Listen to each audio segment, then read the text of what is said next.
Muito bem, domingo, 2h30 da tarde, vamos falar do preço da gasolina. O preço da gasolina disparou, do diesel também, né? Isso por um motivo simples: a nossa moeda está muito fraca, o real não vale.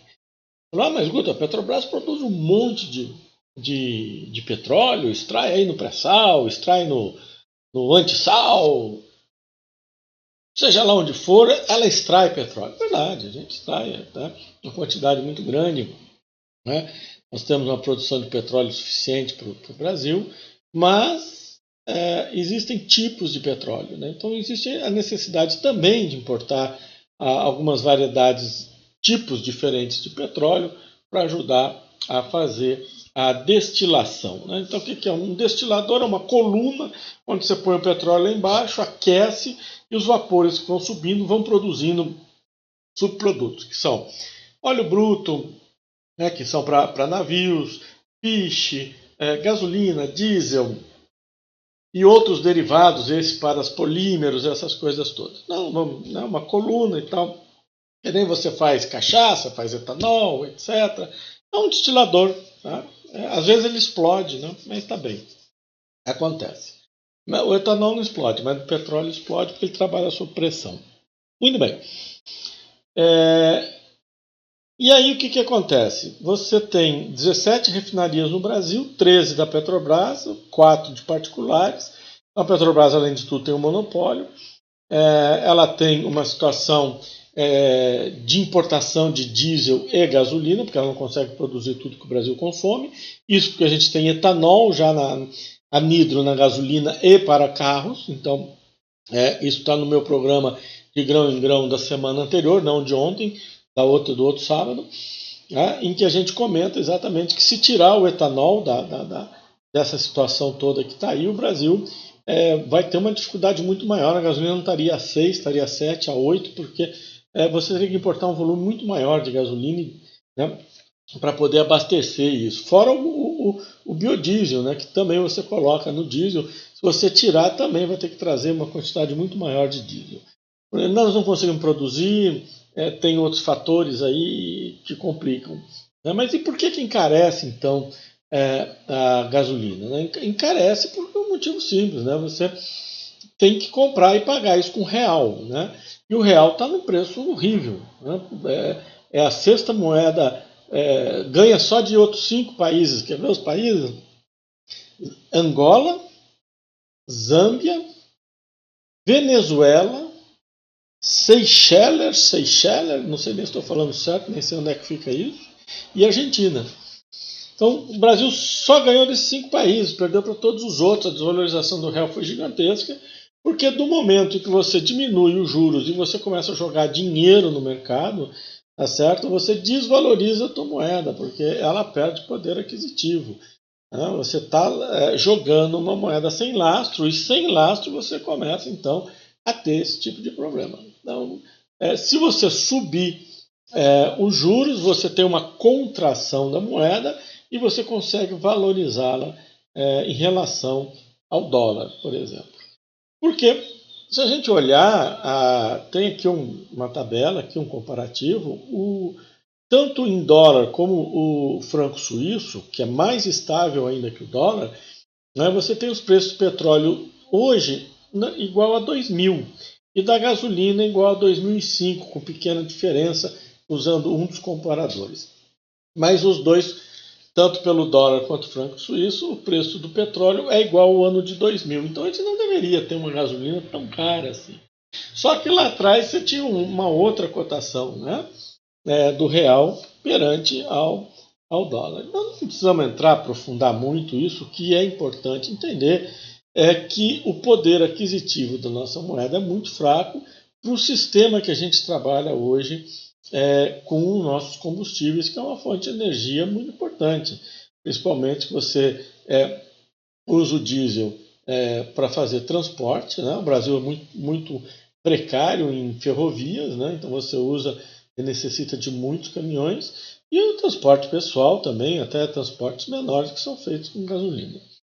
Se nós tivéssemos um programa de incentivo ao etanol mais claro, né? Porque veja bem, no momento que você congela o preço da gasolina, você pode barrar a expansão e toda a estrutura do etanol, como aconteceu em governos anteriores, onde que você subsidiou, aí quase quebrou a Petrobras, subsidiando, né, o preço da gasolina. O cálculo são de 80 bilhões que ela perdeu em caixa, né, só no subsídio da gasolina. Não estou falando daqueles outros problemas que foram 50 bi. Então, só nisso a gente teve esse problema. Então, vocês precisam pensar o que isso pode vir a trazer. Bom, então se a gente tem uma baixa da Selic embaixo da inflação, você tem uma expansão monetária que acaba desvalorizando a sua moeda em relação aos pares exteriores, principalmente ao dólar, que é a moeda referência, tá certo, para você fazer compras, né, trocas. O mundo inteiro quer receber e pagar em dólar. É uma referência clara, é uma moeda que tem liquidez, é uma moeda que tem uma certa estabilidade, então é fácil. Todo esse é o comparativo que existe em relação a isso, certo? No momento que você sobe a Selic, você tem uma contração e você valoriza a sua moeda em relação aos pares e ao dólar, facilitando você comprar. Tá certo? Então, esse é importante. Esses são os pontos mais importantes, né? Você tem um programa nacional de etanol que não é levado tão a sério quanto deveria. Você tem um real que está extremamente desvalorizado porque existe aí uma campanha, não é uma campanha, retiro essa palavra, que é um sistema, né, escolhido pela área econômica para pagar juros baixíssimos, né, e com isso trazer mais dinheiro para o mercado, para que você consiga desenvolver, né?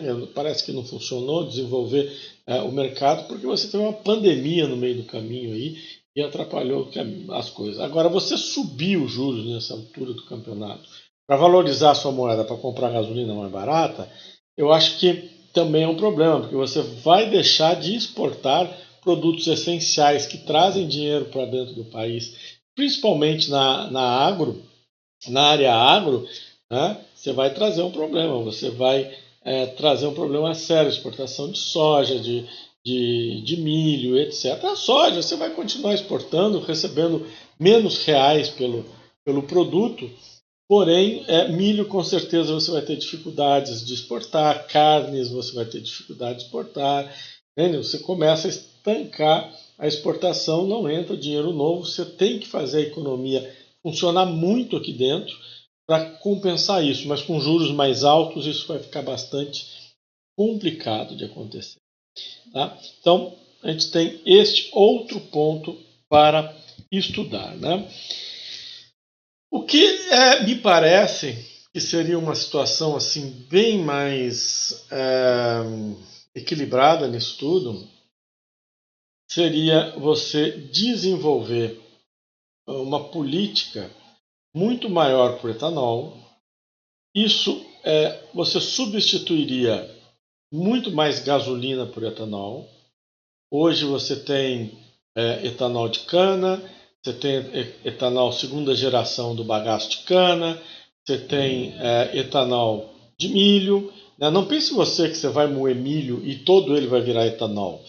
30% do milho vira etanol, 30% continua sendo milho, o tal do DDG é exportado, é muito mais procurado do que o próprio milho no mercado internacional, porque você tira o amido, aumenta um pouquinho a proteína, ele já vem triturado, é um volume maior que você consegue utilizar no transporte, enfim, tem várias vantagens, né?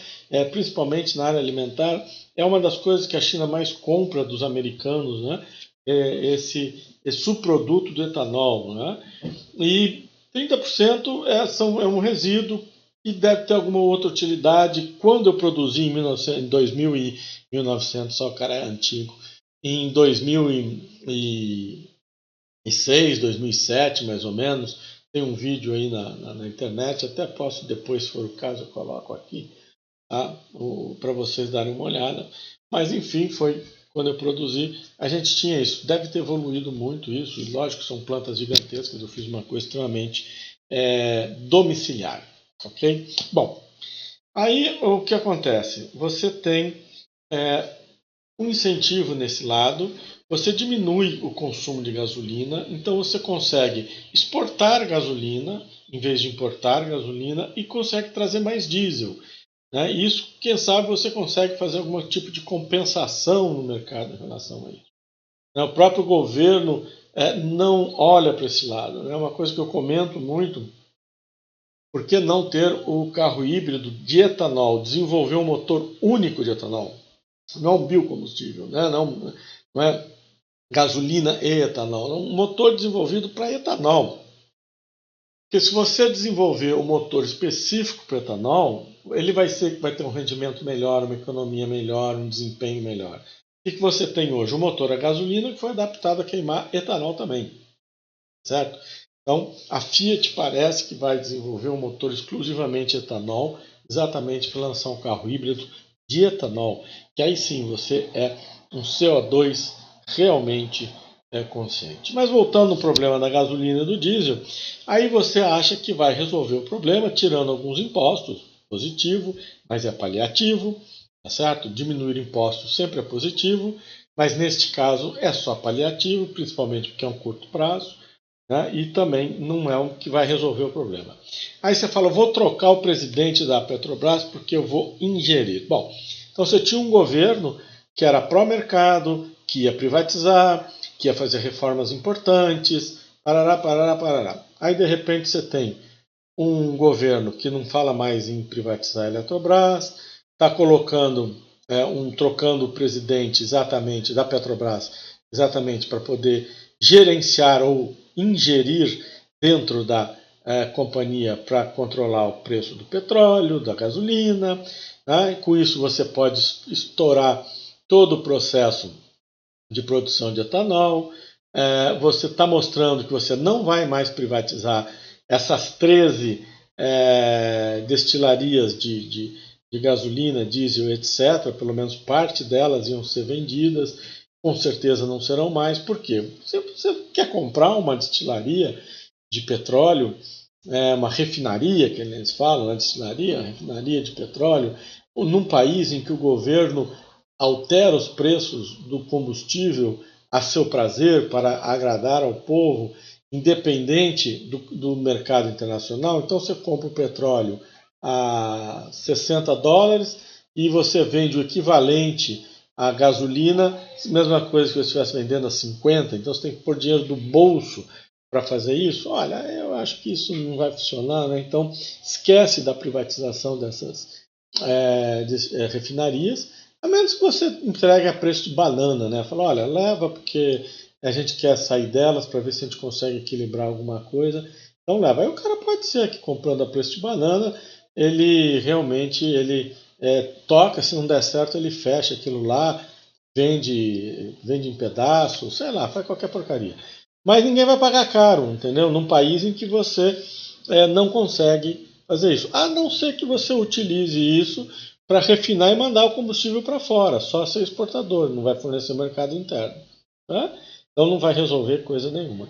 Então você tem agora uma mudança, né, de viés extremamente forte do governo. O governo está mudando profundamente a proposta que ele iniciou, né, que era uma proposta pró-mercado, privatizações, mudanças, etc., e está voltando a ser exatamente o que era antes, né, aqueles governos anteriores, em que você não vou privatizar, não, vamos segurar um pouco isso, vamos segurar aquilo, não vamos dar nada, né, e com isso você prejudica o quê? Você prejudica o sistema. O que eu quero dizer com isso tudo? Vamos aqui parar de bababá e vamos concentrar no que realmente interessa. Se você não promove, não dá condições de crescimento econômico, as pessoas não têm dinheiro para pagar as coisas que elas precisam, inclusive a gasolina, certo? E aí você tem uma moeda desvalorizada que também não consegue importar nada. Tá? E aí o que você faz? Não tem importância, eu vou lá e baixo o preço na marra. Tá? Eu vou lá e dou canetaço e baixo preço, né, da luz, a gente já viu, do combustível, a gente já viu. Por muito mais longe, voltar na década de 80, você já viu de tudo. O Sarney colocou aquele plano cruzado que congelou tudo, né? Foi um estrago. Por que essas coisas não funcionam e quando termina a gente paga um preço altíssimo? Né? Um dos motivos a gente está pagando caro pela gasolina também é que a Petrobras precisou ressarcir 130 bilhões, que é o que foi conhecido, 80 bilhões foi em termos de dólares. Tá? 80 bilhões foi em termos de preço subsidiado e 50 bilhões foi da mão leve que levaram da Petrobras. Isso precisou voltar para o caixa dela. Então, quando entrou a nova diretoria, entrou aí buscando recuperar esses prejuízos todos para a empresa não quebrar. E a gasolina ficou mais cara. Entendeu? Já lá no Temer. Ok? Já veio de lá. Entrou o Bolsonaro, continuou esses últimos 2 anos. Certo? Agora, os caras vão trocar isso tudo. Né? Agora que a companhia parece que está em condições mais estáveis, os caras querem trocar isso tudo. Só que 80% da dívida da Petrobras é em dólares. Né? Então, você imagina só qual que é a situação que ocorre hoje em relação a isso. Então, não adianta você não incentivar, ou seja, se você não tem uma reforma tributária coerente, tem uma lá no Congresso, tem 30 anos de estudo. Não é possível que em 30 anos eles não tenham conseguido chegar num consenso. Uma reforma do sistema do serviço público. Né?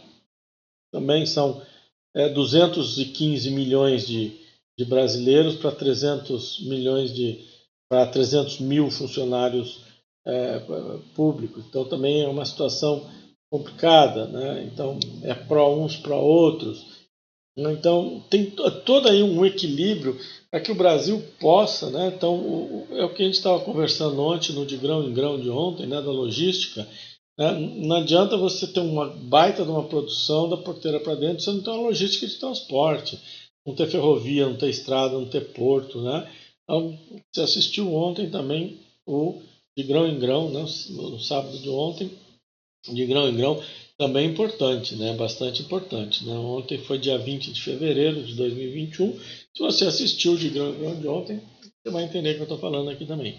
Então, fechando nosso papo aqui, está bastante longo já.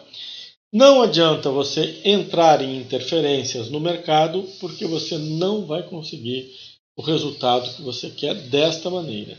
Tá? Você tem que entrar interferindo no mercado a favor de produção, a favor de produtividade, a favor de competitividade, para você gerar renda, você gerar receita para o governo, renda para o trabalhador, que vai fazer ele ter poder aquisitivo e poder de consumo.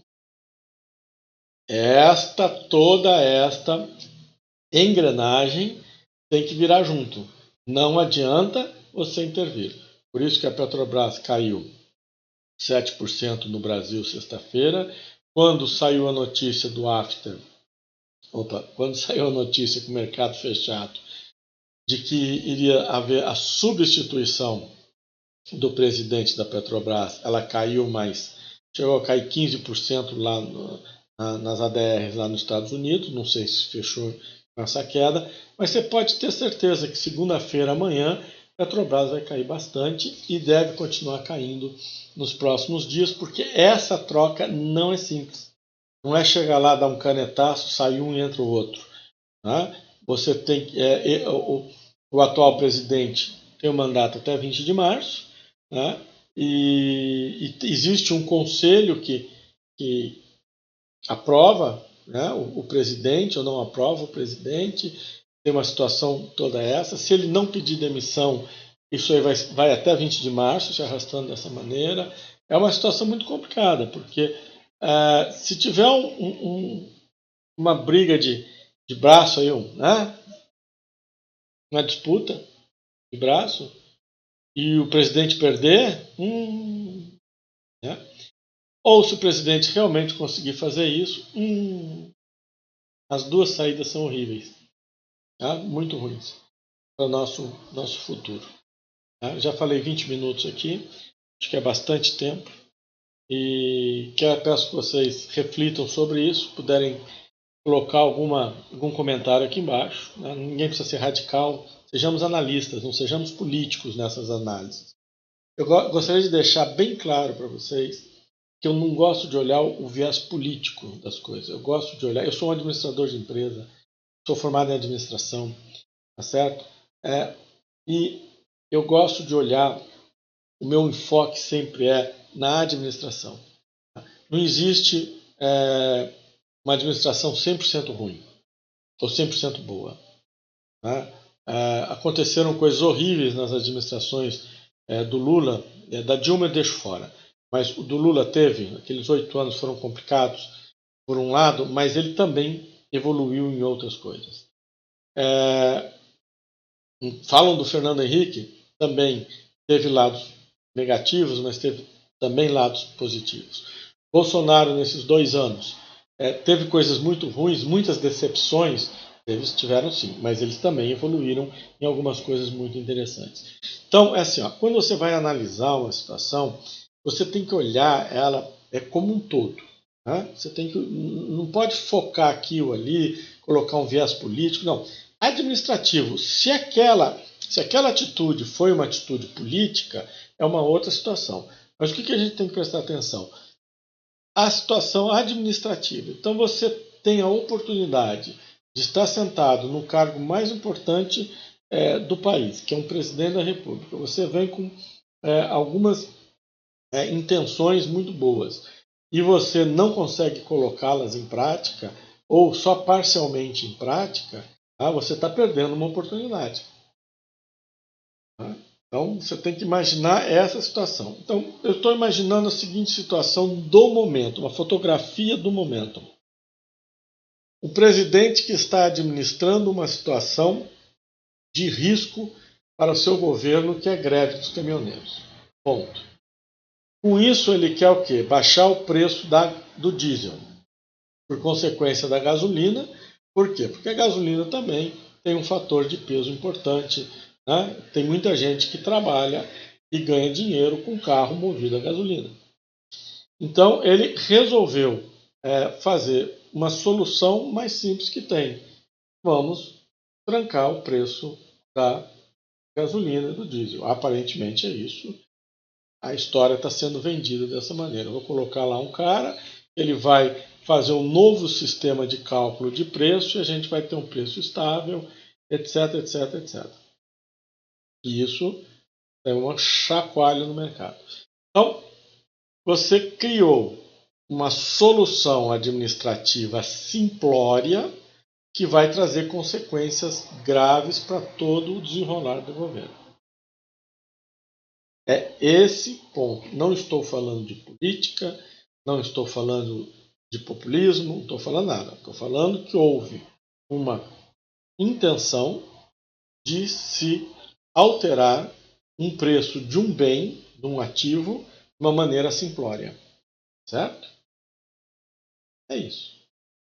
Se você tivesse se dedicado, pelo menos nos últimos 2 anos, em fazer mudanças realmente mais profundas, a situação poderia ser outra hoje, não precisaria ser feito isso. Mas teve o ano da pandemia, legal. Mas se você voltar lá atrás e olhar os primeiros 60 dias, os primeiros 2 meses do governo atual, vai descobrir que eles não fizeram nada. Parece que só ficaram em êxtase por 60 dias, ganhamos. Certo? Você não viu um movimento claro de coisa nenhuma.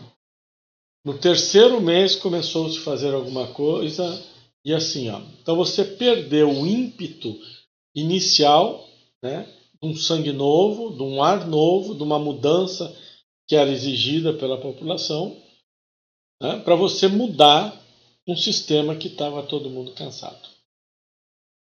Ok? Cansado deve estar vocês de assistir. Então vou parar por aqui, ok? E olhem administrativamente a situação. Não olhem ela politicamente. Administração, certo? A administração bem feita não pune ninguém. Tá? Existe uma maneira de você administrar e conseguir que todos ganhem. Tem sim. Tem várias maneiras disso. Deixa seu comentário aí, deixa seu like aí, inscreva-se no canal e vambora. Vambora porque amanhã eu estou comprado em put da Petro. Comprei na sexta-feira. Já tinha feito anteriormente uma pequena, porque eu achei que a situação não ia ser tão grave. Mas sexta-feira eu realmente peguei, dei uma aumentadinha na minha mão.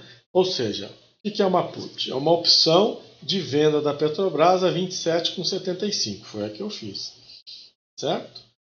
E então, se a Petrobras cair de 27,75 menos os 71 centavos que eu paguei por ela, ou seja, então vai ser ali na casa de 27, né, 27,04, daí para baixo é lucro líquido.